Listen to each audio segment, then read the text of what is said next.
Vinny, kick us off, yeah. Hi, on it. Looking at the stats tonight, it was 53% possession for yourselves, 21 shots to their 12, 5 on target for yourselves, 6 on target for them. They made 29 clearances compared to 14. Just wonder what those stats say about the way your players competed tonight, and also potentially what level you feel that this group can get to as well, what indication it gives of the level they can get to, whilst recognising obviously you'll lose Andy Robertson and Mo in the summer. Oh, this is a lot of questions in one. I think we made a lot of progression compared to last week. I have to give a lot of credits to the players, how hard they worked. I have to give a lot of credits to our fans, how they helped us tonight to execute our game plan. And that means if we have a high press, it's so helpful if there are fans behind you to keep on pushing you. That's what they did. Unfortunately, it's one of the many examples of this season where we weren't able to score from the many chances we had. Again, we were so far underperforming in terms of XG.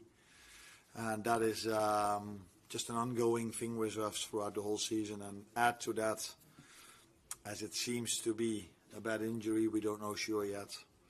Add to that another intervention of the VAR, which went not in our favor. And that's also not for the first time this season. Then, of course, we are very disappointed because I think there were parts in the second half where you could just feel if we can score now, this is going to become a special night. And but the future looks very bright for this team, for this club, because we've shown that we can compete with the champions of Europe in our stadium. To be the dominant team, not many teams can be dominant against Paris Saint-Germain and generate so many chances as we did.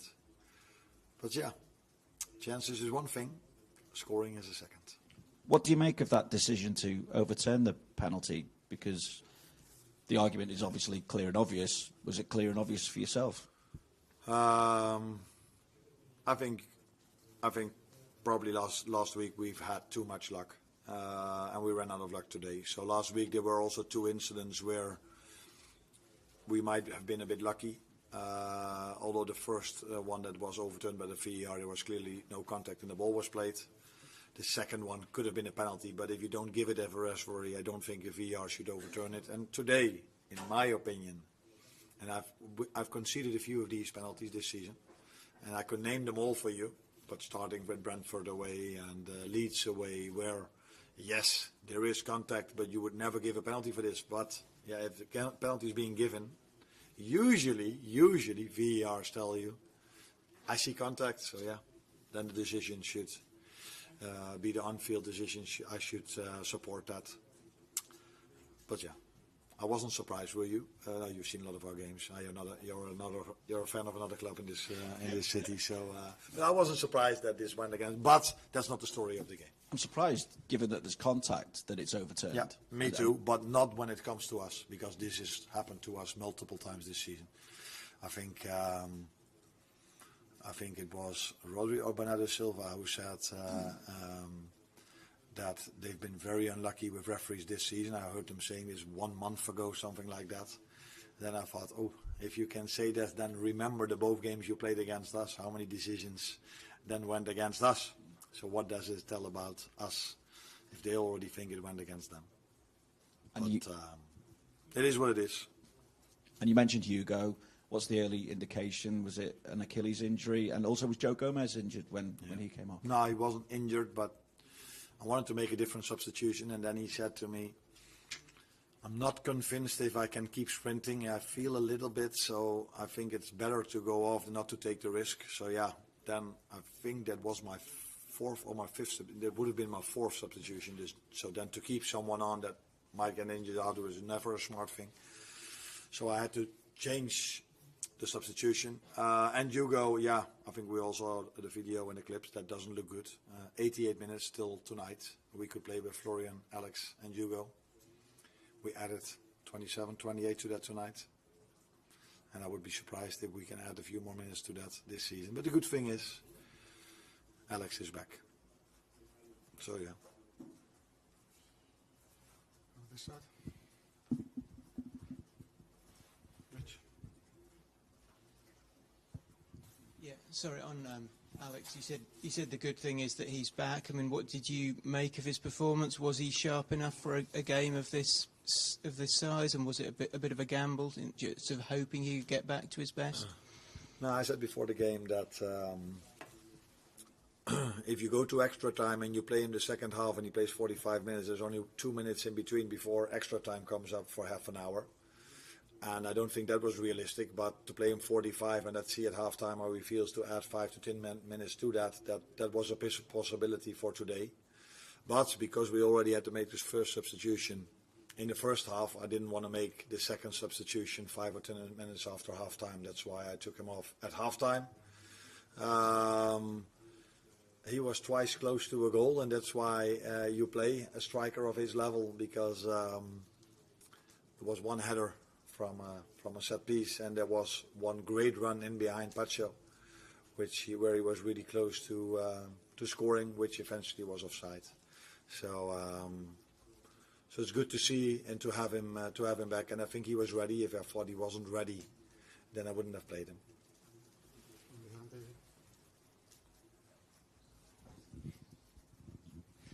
Hello, Giovanni Castelli from L'Equipe. Just a question about Hugo Ekitike. Do you know anything about the gravity of his injury? Because the image was very, very bad. Yeah, I want to come back first to add something about Alex. I think if you compare us today with last week, I think it's fair to say that he was completely ready to play. Otherwise, you can't play a first half as we did, although the second half was even better. Yeah, Hugo looks really bad, but it's difficult for me to say how bad. I think these things are, tomorrow we will, how do you say this? Investigate this further. How bad it is for him. Let's see. That it doesn't look good. That's clear. Did you speak with him? No. I didn't see him at halftime, and after the game he was already home. Went home, so I haven't spoken to him yet. Sorry. Hi, Arne. You've mentioned again that your team missed so many chances, which is very obvious. Do you have any explanations? Is it a lack of patience, a lack of precision, a lack of concentration? Is it like maybe too desperate to score goals? What is it about? No, it's difficult, but one of the reasons to play Alex and Hugo is because they have proven to be goal scorers. So I don't know what it is, but it is part of our season this season. But of course, part of it is also that Alex hasn't been available, because if there's one proven goal scorer in the Premier League as a number 9 that I have in my team, it's of course Alex, who scored so many times for Newcastle. But I think if you look at the finish of Dembele, I think Rio had the same shot 2 minutes before. Very good shot, by the way. Very good save of the goalkeeper. But the Ballon d'Or winner scored 2 minutes later a great goal. And that is sometimes you have to give credits to this particular player, Ousmane Dembele, who finished that chance off really well. Did he score the second one as well? Yes. Okay. Well done. Thank you.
Bonsoir. Vos questions, s'il vous plaît, en français ou en anglais pour Luis Enrique. Bonsoir coach. Christophe Revis, Le Figaro. Vous avez gagné en souffrant en seconde période. Est-ce que c'est encore plus savoureux peut-être de gagner de cette façon-là? La première chose que je peux dire sur cette match, c'est que je pense que c'est un match important pour montrer non seulement à les supporters de Liverpool ou de Paris Saint-Germain. Je pense qu'aucun supporter d'aucune équipe veut profiter de ce type de match avec des très bonnes équipes. Liverpool a joué très bien, avec intensité, et on a cherché à contrôler le match. Je pense que ça a été très serré, et on a eu des moments très bons pour nous dans la première mi-temps. Et la deuxième mi-temps, ça a été différent. Ils sont pressés encore plus haut, plus difficile. Et, on a montré quel type d'équipe nous sommes. Liverpool a montré aussi quel type d'équipe ils sont. Et je pense que ça a été un très bel quart final. Et pour nous, c'est important de qualifier pour les demi-finales. Coach, bonjour, donc, c'est le Parisien. C'est la troisième fois de suite que vous êtes en demi-finale. Est-ce que vous avez une recette? La recette, c'est clair. Tu dois avoir de la bonne air. Et on a eu dans ce match des moments que si on concède un but, ça serait très dangereux. Mais ce que je pense, c'est que c'est un vrai plaisir d'avoir ce type de joueurs, d'être dans cette club et avoir des supporters que nous savons que c'est incroyable. Et leur soutien, c'est toujours une chose très positive pour nous. Et on est très content de montrer et de profiter de ce type de match. Bonsoir Luis Enrique, Hugo Delon du journal L'équipe. Vous avez fait un choix fort il y a quelques mois, celui de titulariser Matvei Safonov dans le but parisien. Ça vous a valu parfois des critiques sur ce choix.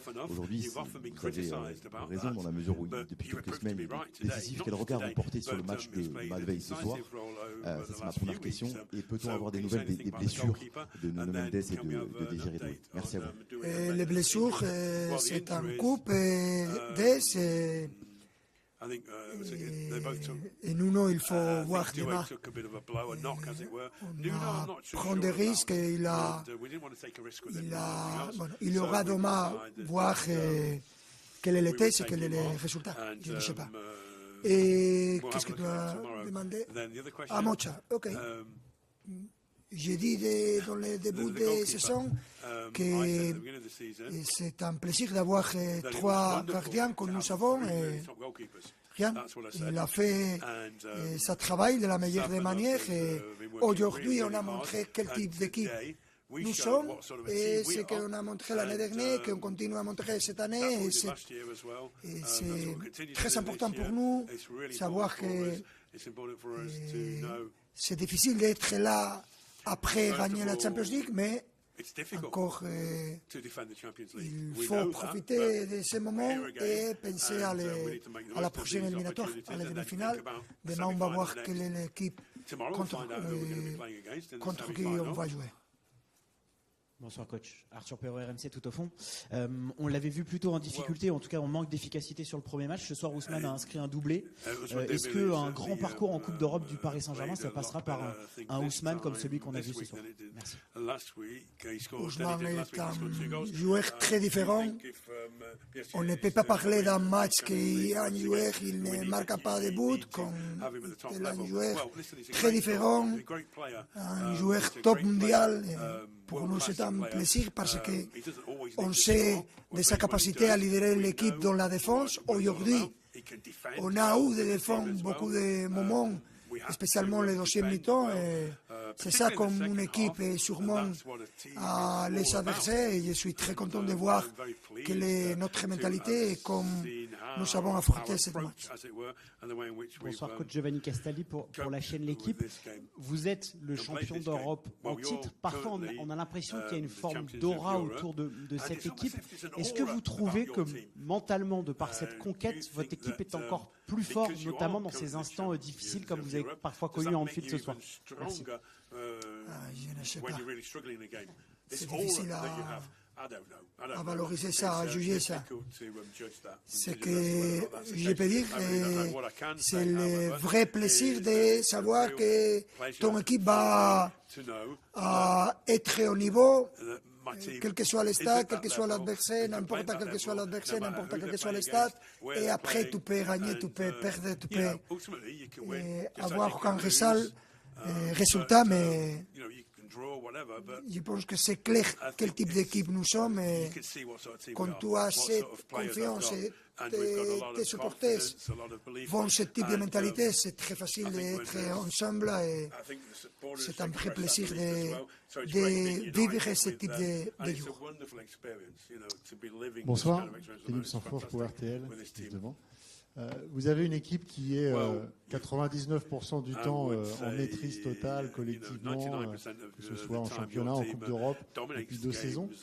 Donc c'est logique qu'il y ait des moments, comme il y a eu pendant un quart d'heure, 20 minutes, qui soient plus difficiles. Mais vous, en tant que coach sur le bord du terrain, dans ces moments-là, est-ce que vous craignez ces moments-là parce que vous dites est-ce que j'ai plus d'emprise, en fait mon équipe n'est tellement pas habituée, c'est tellement rare que ce soit comme ça.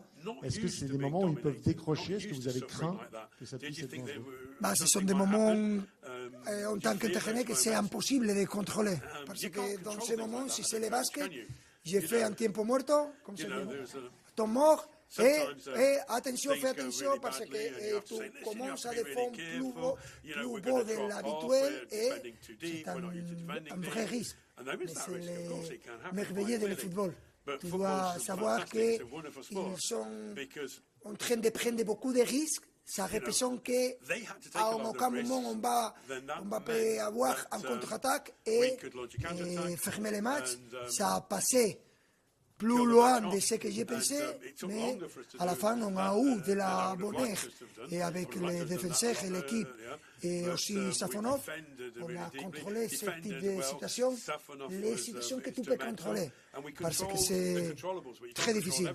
Mais après, on savait qu'avec l'espace et avec les risques qu'ils sont en train de prendre, c'est plus facile. Quand il y a plus d'espace et avec les joueurs que nous avons comme attaquants très vite, dans aucun moment, quand arrive le premier but, ça a été différent, ça a été plus facile, mais on savait avant les matchs de la difficulté, on savait avant les matchs qu'il y avait un moment de souffrance et je pense qu'on a géré très bien et la totalité du match et Liverpool a mérité de marquer. Bonsoir coach, Bruno Salomon ici par France. Je retente ma chance, j'avais déjà essayé sur Chelsea et Barcelone. Vous préférez qui pour la demi-finale Real Madrid ou Bayern Munich? Chacun que je préfère une équipe, nous jouons contre l'équipe que je ne préfère pas. Demain, je vais voir à Paris, tranquillement, avec une bière, les matchs entre Real Madrid et Bayern de Munich.